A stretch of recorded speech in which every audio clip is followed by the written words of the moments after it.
L'hameçonnage, c'est quand un cybercriminel prétend être une organisation légitime pour essayer d'obtenir des données confidentielles. Par exemple, quelqu'un pourrait vous envoyer un courriel ou vous appeler pour vous demander de fournir votre numéro de compte bancaire ou de carte de crédit, ou même vos noms d'utilisateurs ou vos mots de passe. Cette information peut être utilisée pour accéder à vos comptes importants et peut avoir comme résultat le vol de votre identité ou des pertes financières. Lorsqu'une telle tentative est faite par texto ou SMS, on parle d'hameçonnage par message texte. Voici quelques-unes des tactiques utilisées par ceux qui tentent de vous hameçonner. Ils vous feront peur en disant qu'ils possèdent déjà vos renseignements personnels ou menaceront de fermer votre compte ou de vous poursuivre. À l'opposé, ils tenteront de vous amadouer avec des messages qui semblent fort alléchants, comme le soudain héritage d'un parent décédé depuis des années, un prix gagné dans le cadre d'un concours auquel vous n'avez pas participé, ou encore le remboursement d'un article que vous n'avez jamais acheté.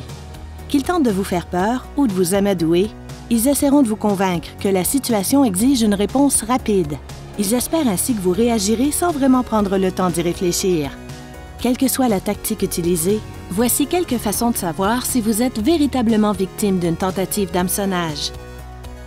Les messages d'hameçonnage sont souvent impersonnels et s'adressent à vous simplement avec la mention « Monsieur » ou « Madame » plutôt qu'en utilisant votre nom. Ils sont susceptibles de comporter des erreurs orthographiques ou grammaticales ou un graphisme non professionnel, chose inhabituelle pour une organisation légitime.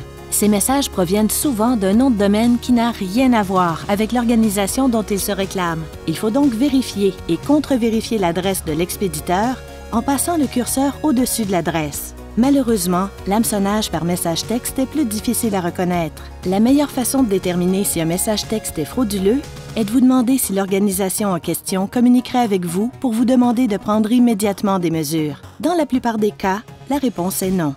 En réalité, se poser cette simple question est une excellente façon de se protéger de toutes les formes d'hameçonnage. Si vous n'êtes pas certain de la légitimité de l'organisation qui vous envoie un message, tentez de communiquer avec l'organisation en utilisant les coordonnées indiquées dans le site Web officiel de cette organisation. En cas de réel problème, l'organisation vous donnera l'heure juste. Une organisation légitime ne vous demandera habituellement pas de vérifier ou de fournir des renseignements confidentiels en vous envoyant un courriel ou un message texte non sollicité. Il y a de plus en plus de tentatives d'hameçonnage, mais en suivant les conseils de cette vidéo, vous éviterez de mordre à l'hameçon.